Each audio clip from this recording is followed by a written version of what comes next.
19절, 24절 말씀 우리 다 같이 한 목소리로 읽겠습니다. 우리는 지금까지 우리 교회 미래를 위한 아주 중요한 여행을 하고 있습니다. 초대교회로 돌아가자, 성경적인 교회를 회복하자라는 비전을 우리가 함께 나누며 때로는 가슴이 뜨거워지기도 했고 또 때로는 과연 우리가 이것을 할 수 있을까 하는 걱정도 하셨을 겁니다. 오늘은 아직까지도 염려하고 걱정하는 분들에게 새로운 출발점이 될 수 있도록 다시 한번 가정교회의 정신을 우리가 돌아보려고 합니다. 여러분, 마네킹하고 사람의 차이가 무엇인가요? 겉모습은 비슷하잖아요. 눈도 있고 코도 입도 있고 또 우리보다도요 더 멋진 옷을 입고 있습니다. 하지만 마네킹에게는요 결정적으로 뭐가 없죠? 생명이 없습니다. 생명, 영이 없습니다. 그렇습니다. 생명이 없으면 아무리 화려하게 꾸며도 그것은 인형일 뿐입니다. 성경은 이 생명 없는 종교의 위험성을 이렇게 경고하고 있습니다. 사도 바울은 말세에 나타날 사람들의 모습을 이렇게 묘사하는데요. 우리 디모데후서 3장 5절 말씀 같이 읽어보겠습니다. 경건의 모양은 있으나 경건의 능력은 부인하니 이 같은 자들에게서 내가 돌아서라. 아멘. 경건의 모양은 있는데 경건의 능력이 없는 상태, 이것이 바로 생명이 없는 교회의 모습이라는 겁니다. 그러니까 교회도 마찬가지예요. 우리가 아무리 성경적인 교회를 합시다, 가정교회를 합시다 하고 외치고 목장을 편성하고 또 밥을 해 먹어도요, 그 안에 가정교회의 정신이 없으면 그것은 흉내만 내는 그런 마네킹과 같은 그런 교회라는 것입니다.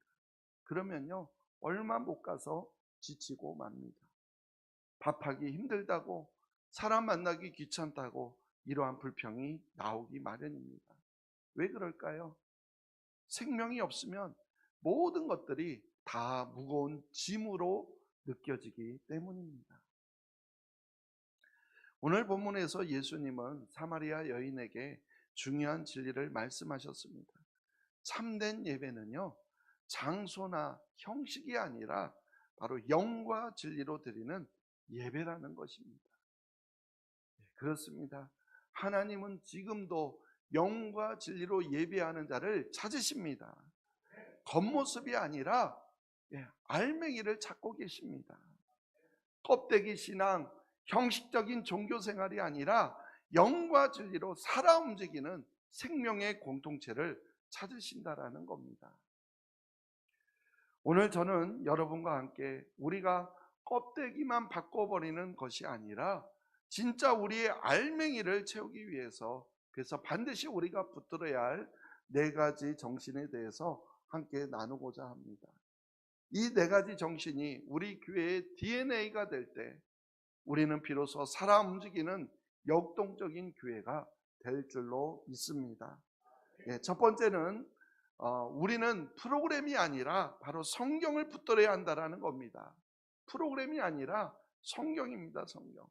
많은 분들이 오해를 하세요. 가정교회를 마치 하나의 유행하는 프로그램 정도로, 그래서 그 유행이 지나면 또 다른 거 하지 않을까 한다라는 겁니다. 근데 충분히 그렇게 생각하실 수 있습니다. 왜냐하면 사실 우리 한국교회에 얼마나 많은 프로그램들이 스쳐 지나갔습니까? 하지만 여러분, 분명히 말씀드리지만 가정교회는 프로그램이 아닙니다. 프로그램은 사람이 만든 것이지만 가정교회는요 성경이 말하는 교회 그 자체이기 때문입니다. 사도행전을 보면 초대교회는요 처음부터 집에서 모였어요. 우리 다시 한번 사도행전 2장 46절 47절 읽어볼까요? 날마다 마음을 같이하여 성전에 모이기를 힘쓰고 집에서 떡을 떼며 기쁨과 순전한 마음으로 음식을 먹고 하나님을 찬미하며 또 온 백성에게 칭송을 받으니 주께서 구원받는 사람을 날마다 더하게 하시니라. 아멘. 보십시오. 초대교회는요 성전에만 머물지 않았고 집에서 떡을 떼며 기쁨과 순전한 마음으로 음식을 먹었다라고 말하고 있습니다. 그랬더니 그 결과가 주께서 구워 만든 사람을 날마다 더하게 하셨다, 이렇게 말씀합니다. 바로 이것이 성경이 보여주는 교회의 원형, 성경이 말하는 교회의 모습이라는 겁니다. 사도 바울도 로마서를 마치면서 이렇게 로마서 교회 성도들에게 인사합니다. 우리 로마서 16장 3절로 5절 읽어볼게요. 너희는 그리스도 예수 안에서 나의 동역자들인 브리스가와 아굴라에게 문안하라. 그들은 내 목숨을 위하여 자기들의 목까지도 내놓았나니 나뿐 아니라 이방인의 모든 교회도 그들에게 감사하느니라. 또 저희 집에 있는 교회에도 문안하라. 내가 사랑하는 에바네도에게 문안하라. 그는 아시아에서 그리스도께 처음 맺은 열매니라. 아멘. 5절에 보면 저희 집에 있는 교회라고 말하고 있죠. 바로 이것이 성경이 말하는 교회입니다. 그러니까 우리가 하려는 것은 다른 교회들이 하고 있는 방법, 프로그램을 따라하는 것이 아닙니다. 2000년 전 사도 바울이 했고 브리스길라와 아굴라가 했던 바로 신약 성경 여기에 그대로 기록되어 있는 바로 그 교회의 모습을 회복하려는 것입니다. 그렇기 때문에 우리는요, 이제 더 이상 타협하지 않을 겁니다. 우리 교회의 형편에 맞춰서 적당히 좀 바꿉시다. 밥은 시켜 먹고요, 모두 뭐하러 합니까? 힘든데 밥은 시켜 먹고 또 식당에 가서 사서 먹고, 목자 교육도요 좀 대충 합시다. 귀찮은데 목자 모임은 뭐하러 매주 모이는 겁니까? 한 달에 한 번씩만 모입시다. 이렇게 우리가 만약 편한 길을 찾기 시작한다면 우리의 몸은 편할지 몰라도요, 결국에 능력은 사라지고 말 것입니다. 성경대로 한다라는 것, 때로는요 불편할 수 있습니다. 왜냐하면 좁은 길이기 때문에 그렇습니다. 그러나 그 좁은 길 끝에는요 반드시 생명이 있다라는 겁니다. 우리가 가정교회를 하려는 이유는 단 하나예요. 성경이 그렇다고 하면 그런 줄 알고, 성경이 그렇지 않다고 하면 그런 줄 알고, 그렇지 않은 줄 알고, 그래서 우리가 성경에 그대로 순종하는 것, 바로 이 단순한 믿음의 정신을 회복하기 위함입니다.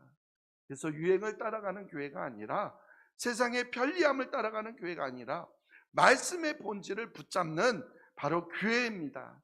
우리가 그러한 교회가 되기를 소망합니다.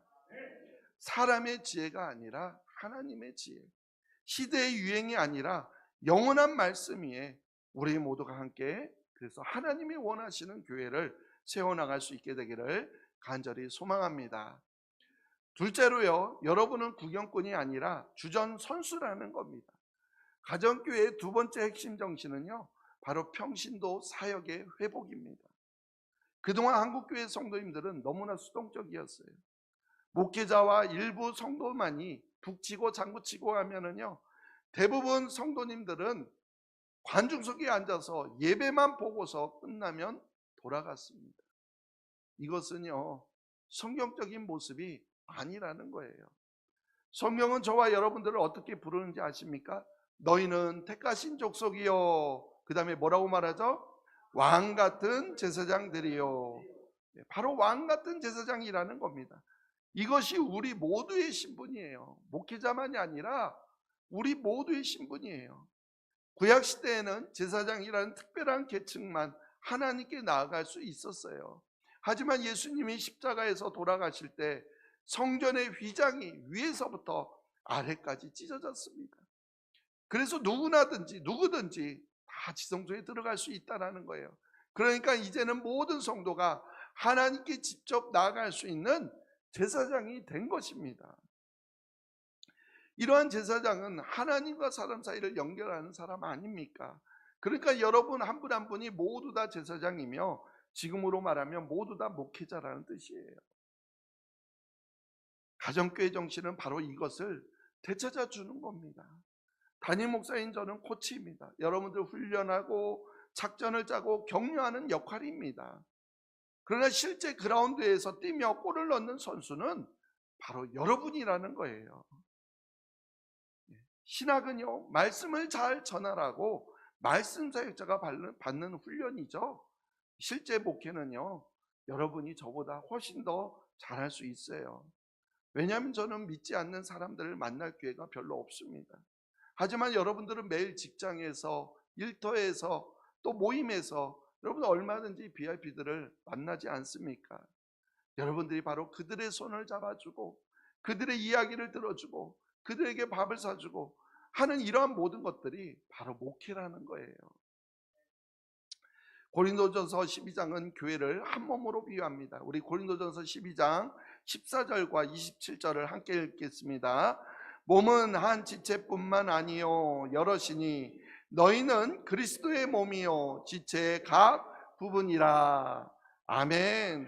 예, 그렇습니다. 눈만 있는 몸, 입만 있는 몸, 이게 가능합니까? 있을 수 없잖아요.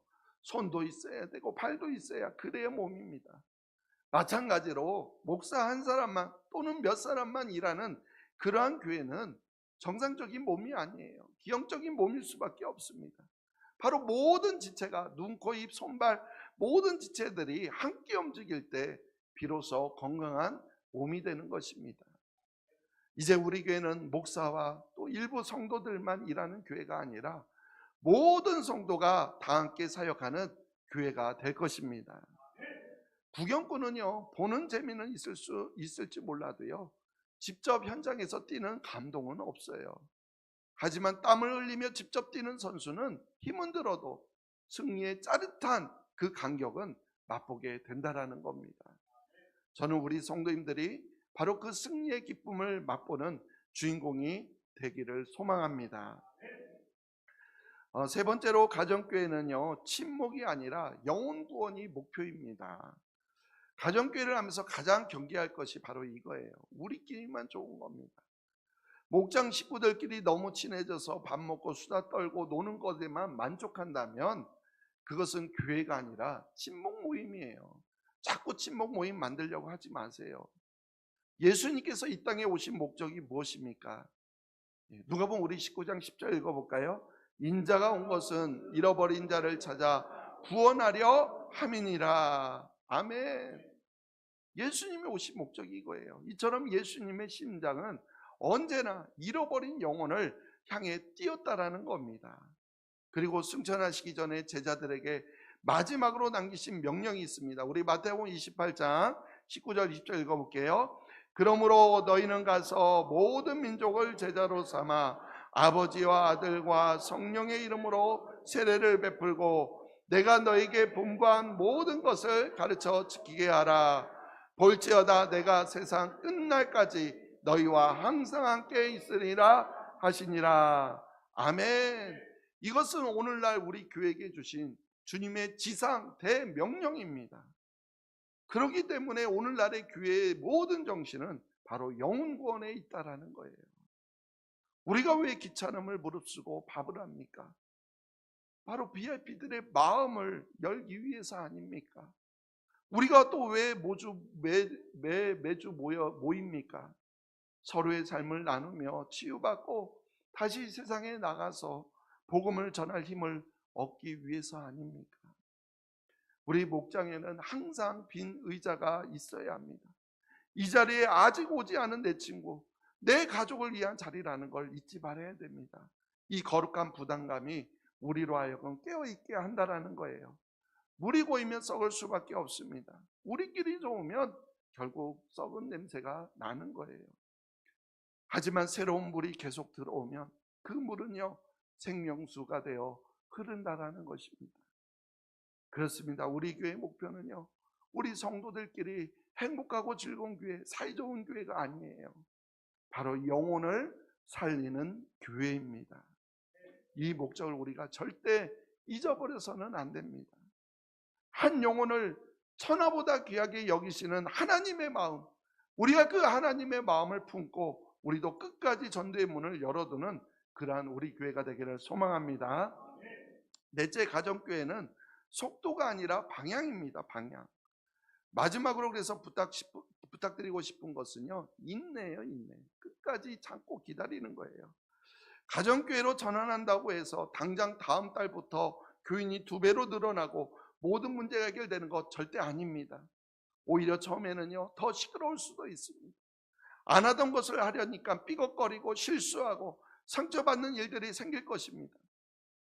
그래서 가정교회는요, 이것을 대나무에 비유하기도 합니다. 어떤 대나무는 심고 나서 4년, 5년 동안 아무리 물을 줘도요, 싹이 안 나온다고 합니다. 겉으로 보면 마치 죽은 것 같대요.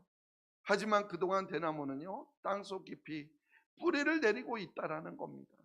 그리고 때가 되면 하루에 수십 센티미터씩 무서운 속도로 자라나서 울창한 숲을 이룬다고 합니다. 바로 예수님께서도요, 하나님의 나라를 씨앗으로 비유하셨어요. 우리 마가복음 4장 26절로 28절 읽어볼게요. 또 이르시되 하나님의 나라는 사람이 씨를 땅에 뿌린 것 같으니 그가 밤낮 자고 깨고 하는 중에 씨가 나서 자라되 어떻게 그리 되었는지를 알지 못하느니라. 땅이 스스로 열매를 맺되 처음에는 싹이요 다음에는 이삭이요 그 다음에는 이삭의 충실한 곡식이라. 아멘. 그렇다면 농부가 할 일은 뭐겠습니까? 바로 씨를 뿌리고 물을 주는 거 아니겠습니까? 그러면 그 모든 것들을 자라게 하시는 분은 바로 하나님이신 줄 믿습니다. 그래서 사도 바울도요, 고린도 교회에 이렇게 편지했어요. 우리 고린도전서 3장 6절 7절 읽어볼게요. 나는 심었고 아볼로는 물을 주었으되 오직 하나님께서 자라나게 하셨나니 그런즉 심는 이나 물 주는 이는 아무것도 아니로되 오직 자라게 하시는 이는 하나님뿐이니라. 아멘. 그렇습니다. 자라게 하시는 이는요, 오직 하나님뿐이십니다. 그렇기 때문에 우리 교회도 지금 뿌리 내리는 시간이 필요하다라는 거예요. 목자들이 세워지고 밥상 교제가 익숙해지고 또 섬기는 것이 우리의 문화가 되기까지 우리는 시간이 걸릴 것입니다. 그러니까 왜 빨리 부흥 안 됩니까? 라고 우리가 조급해하지 마십시오. 중요한 것은 속도가 아니라 뭐라고요? 방향입니다. 방향. 우리가 성경적인 방향, 성경이 말하는 그 표대를 향하여 가고 있다면 열매는 누가 맺게 해주신다고요? 하나님 맺게 해주셔요. 하나님께서 하나님의 때, 하나님의 방법으로 맺게 해주실 줄로 믿습니다. 그렇기 때문에 우리는요, 끝까지 인내하며 기다리는 거예요. 그래서 그 과정에 혹시라도 실패한다고 하더라도 괜찮습니다. 왜 그렇습니까? 우리가 하는 것이 성경적인 방향이기 때문에 그렇습니다. 그래서 설령 목장이 깨져버려도 괜찮아요. 다시 그 목장을 세우면 됩니다. 그러므로 중요한 것은요, 서로가 서로를 불쌍히 여기며 처음이라 그래 괜찮아 잘하고 있어 하며 서로 격려해 주는 거예요. 이와 같이 서로를 격려하며 끝까지 기다려주는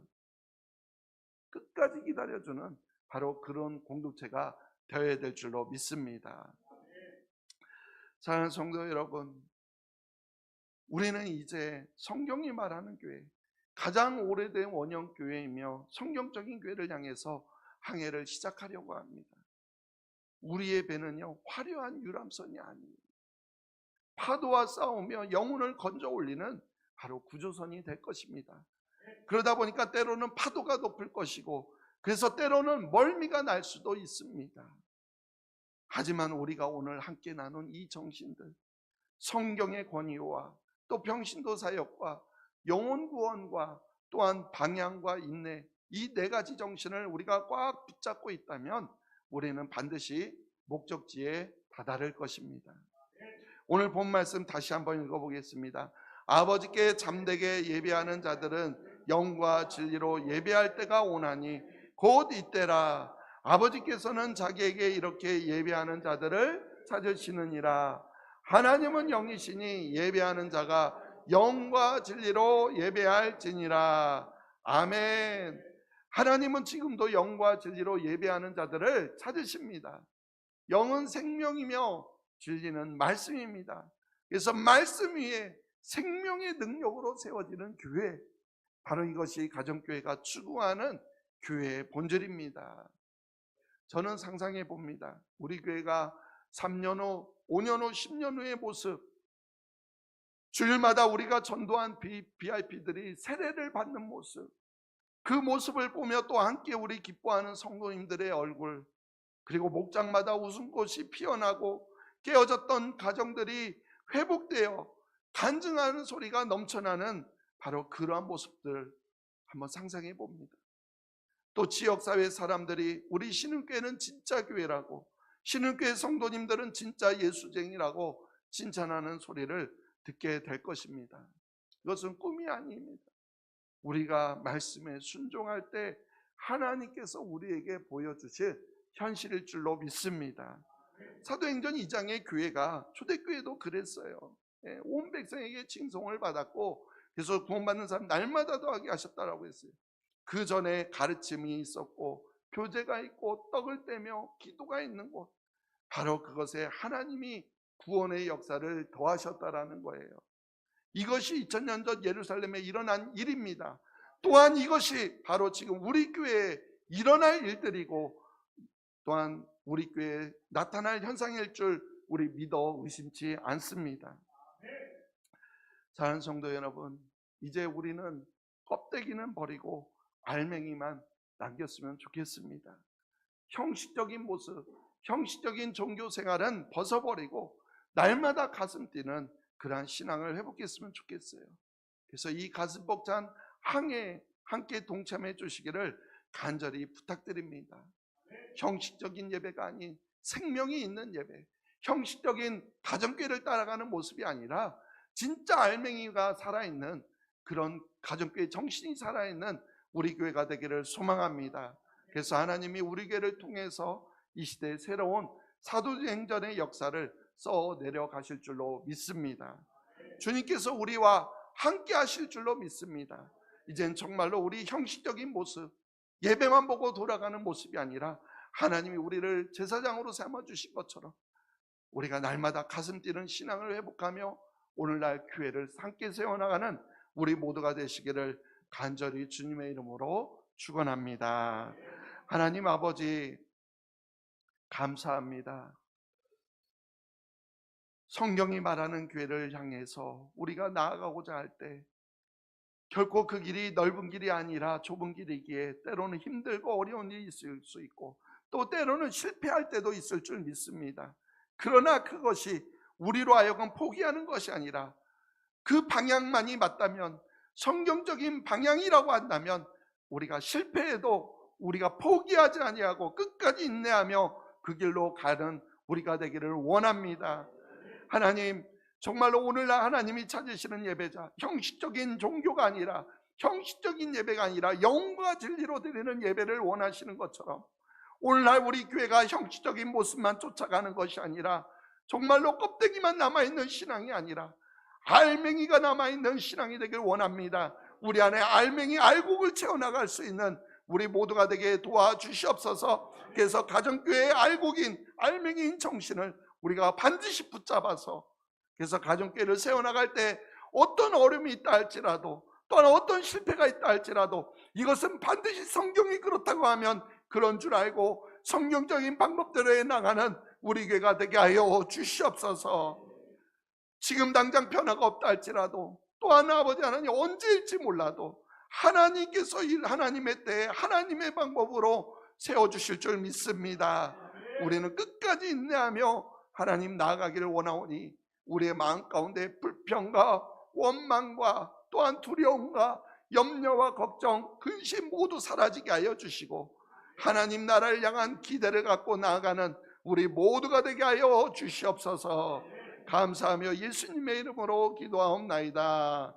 아멘.